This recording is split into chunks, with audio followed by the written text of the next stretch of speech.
কেমন আছেন সবাই? আশা করি ভালো আছেন। আলহামদুলিল্লাহ আমি আপনাদের দোয়ায় অনেক ভালো আছি।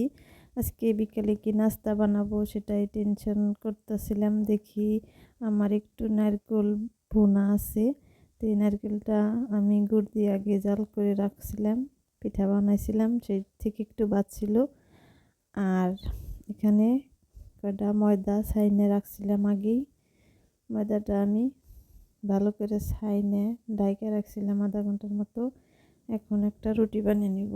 দেখি কিছু নাস্তা বানিয়ে দিয়ে লাগবো, বিকেলে সবাই খাইব। দিয়ে আমি একটা বড় সাইজ করে রুটি বানিয়ে নেব, নিয়ে কিছু পিঠা বানাবো। ঝটপট এই পিঠাটা আপনারা বাসায় বানিয়ে খেতে পারবেন। যখন নাস্তার কিছু থাকবে না তখন আপনারা এভাবে নাস্তা বানিয়ে নিতে পারেন। কইটার সাহায্যে ছোট ছোট রুটির মতো লেচি কেটে নিতেছি। এটার ভিতরে এখন নারকেলটা বইরে চাপ দিয়ে মুখটা ভালো করে লাগিয়ে দিব। এভাবে পিঠাটা বললে দেখতেও সুন্দর লাগে অনেক। বেশি করে নারকেল দিয়ে বললে টেপা টেপা হয়, দেখতে ভালো লাগে। আমি এখন হাতে একটু ডিজাইন করে নেব।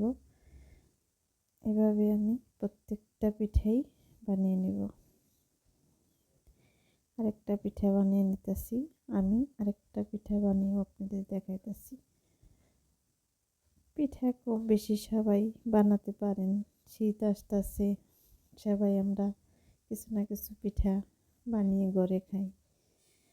তো পিঠা খাইতো, আর এখন তো দিন যাইতেছে পিঠার চল উঠে গেতেছে। আগে শীত আসলে মানুষের বাড়িতে পিঠার ঘর লেগে যেত। আর সবগুলা পিঠাই বানানো হয়ে গেছে। এখন চুলায় তেল গরম দিছি, গরম তেলের ভিতরে পিঠা দিবাই জানি না।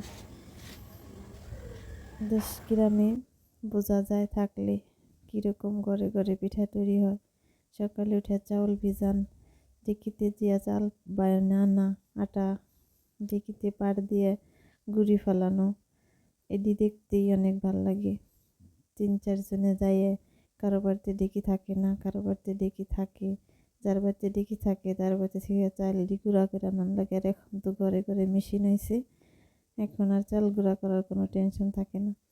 আর আগে দেশ গ্রামে কার বাড়িতে ঢেঁকি আছে সেই বাড়িতে যাইয়ে গুঁড়ি পিঠা আনা লাগতো। তো আমার পিঠাটি ভাজা হয়ে গেছে, আমি পিঠাটি ভেজে নিচ্ছি। সবাই বলবেন আমার পিঠাটি কীরকম হয়েছে।